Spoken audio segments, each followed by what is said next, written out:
Hi everyone, Pastor Ryan here. I want to take a moment to share with you our plan for gathering again for in-person ministry. So I'm going to walk through a few slides, they'll be on the screen behind me, to kind of give you an outline for what we plan to do. Now, up front, I need you to know that our plan could change. As we get new information, we may have to make some adjustments to our dates or even the way that we gather again.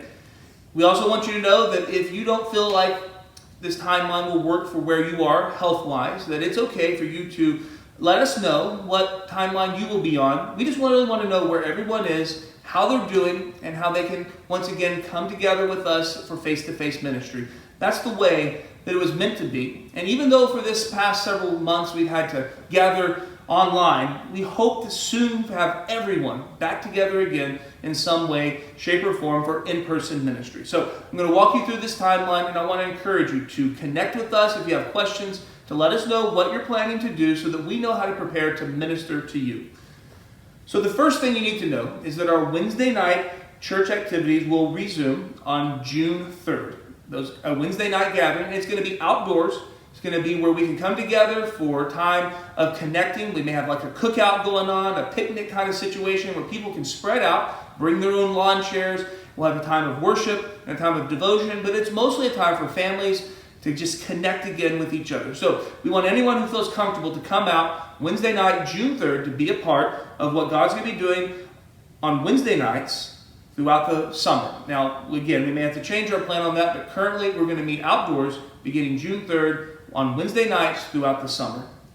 The next thing you need to know, and this is a big one, community groups are going to resume again on the first week of June. So that same week that we'll be meeting on Wednesday night, our community groups will resume. Now, it's extremely important for everyone to plug themselves into a community group, because here's what you need to know. If we have to go through another situation like we've gone through the last 2 months, it's going to be vitally important for everyone to be a part of a community group. So if you have questions about that, I need you to reach out to someone and to talk to them about what it means to be a part of a community group. But I want to encourage and exhort you as your pastor to plug into a community group, because it's going to be the backbone of our ministry going forward, particularly if we ever have to go through a situation like this again. Sunday morning worship services will resume on June 7th.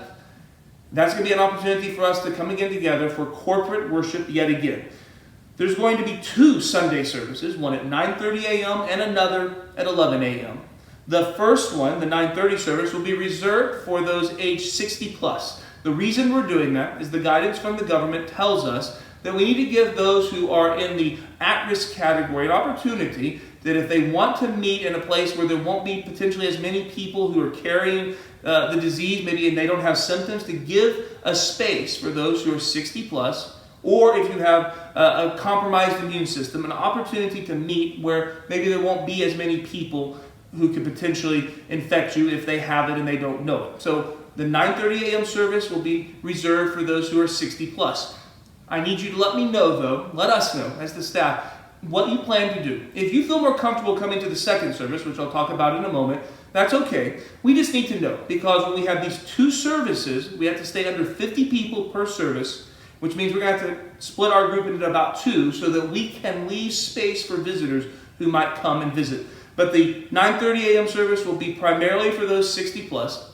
Our only Sunday school class that meets on Sundays right now is Carolyn's group, and we're going to make the fellowship hall available to them to meet immediately following this 9:30 a.m. service. So the 11 a.m. service will be primarily for families with children and youth. It's going to be for those who, we're younger. And again, the goal here is not to break our church up by generations. This really has only to do with what the government is recommending to keep people safe and healthy.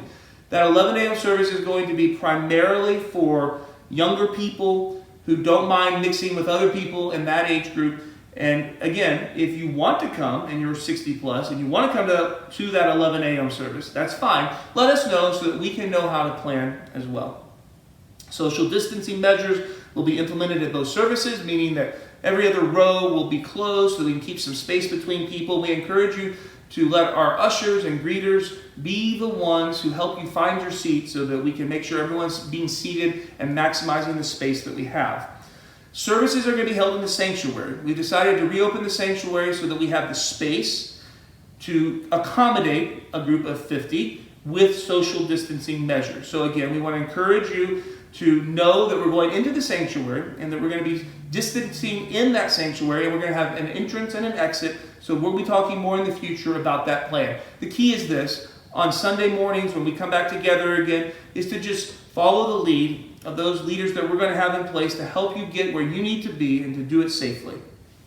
The 11 a.m. service will be live streamed. We're going to continue our online ministry because we believe we're reaching people that we've never reached before. Our services are getting several hundred views every single week, and we know that we're reaching people that we would lose that opportunity to reach if we quit streaming our services. Also, we know some of you may not be comfortable with the timeline or maybe sick from time to time, and we want to be able for you to continue to connect in our online services.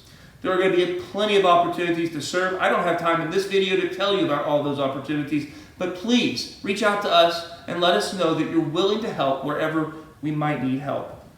So here's the thing: you're needed and you're invited to join us once again as soon as you feel safe doing it. There really is a place for you, and I want to encourage you to trust the Lord, to pray, and to ask Him to guide and direct you as we gather again.